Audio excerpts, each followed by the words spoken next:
এই ভারতের জমিনের একটা ইতিহাস বলে যায়। এই ভারতে একজন মুনাফিক ছিল যার নাম হলো হতভাগা আকবর। সে কিনা আমার নবীর দিনকে মিটাবার জন্য দ্বীনে ইলাহি বলে একটা নতুন ধর্ম চালু করতে চেয়েছিল।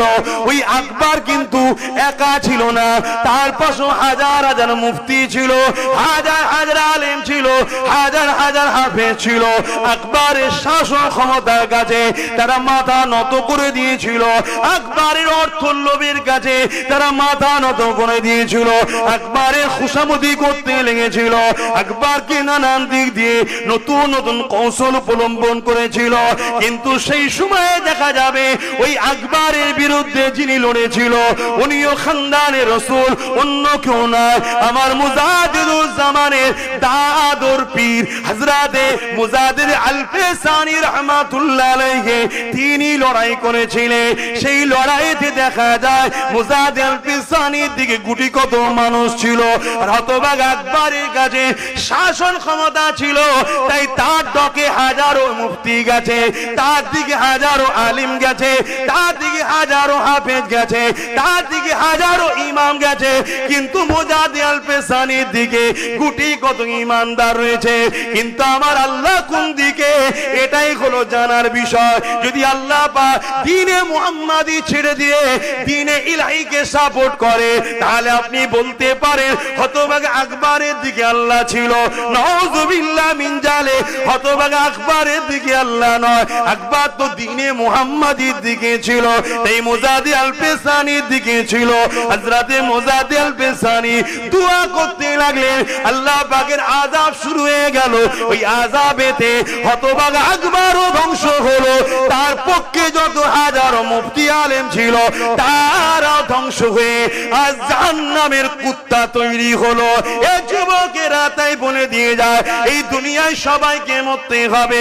তুমি রহমানের দিকে থাকলেও মরবে, শয়তানের দিকেও থাকলে মরবে, হুসাইনের দিকেও থাকলে মরবে, ইজিদের দিকেও থাকলে মরবে। কিন্তু তোমার আখিরাতটা কোথায় হবে? তুমি সারা জীবন তুমি এজিদের দলে থাকবে, এজিদকে সাপোর্ট করবে, এজিদের কর্মকাণ্ডকে বাহবা দেবে, এজিদের কর্মকাণ্ডকে শক্তিশালী করবে, এজিদকে সাপোর্ট করে আরো ক্ষমতায় বসাবে, আর পরকালে গিয়ে হোসাইনের সঙ্গে জান্নাত যাবে। এই আশাটা করে লাভ হবে না, হবে না। তাই সেদিন মুজাদ্দিদ আল-ফিসানি আমল করে আমার রাসূলুল্লাহ দিকে ছিল, হোসাইনের দিকে ছিল, হতভাগা আকবর এজিদের দিকে ছিল। সে বরবাদ হয়ে গেছে। আজও চোখের সামনে আমরা দেখতে পাচ্ছি দুটো দিক হয়ে গেছে, একটা এজিদের দিক, একটা হোসাইনের দিক। এজিদের দিকে যদি তোমরা থাকো তাহলে বরবাদ হয়ে যাবে, হোসাইনের দিকে যদি থাকো দুনিয়ায় জুলুম হবে। কারণ এজিদের হাতে ক্ষমতা থাকে, এজিদ প্রশাসন দিয়ে তোমায় জুলুম করবে, এজিদ শাসকের ক্ষমতা নিয়ে তোমার উপরে অত্যাচার করবে, তোমার কাজকে বন্ধ করে দেবে, তোমায় মিথ্যা কেস দেবে, তোমাকে শুলিতে চড়াবে, তোমাকে ফাঁসিতে চড়াবে, তোমাকে অনেক কষ্ট দেবে। মনে রেখে দেবে যেটাই তোমার উপরে হোক না কেন, তোমার আল্লাহ পক্ষ থেকে এটা পরীক্ষা শুধুমাত্র।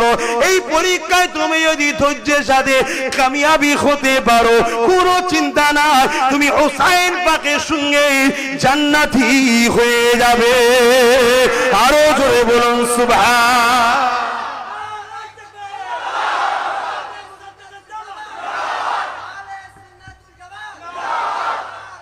আল্লাহু আকবার। কি গো বাপ, ইমাম পাকের কথা বলা যাবে তো নাকি?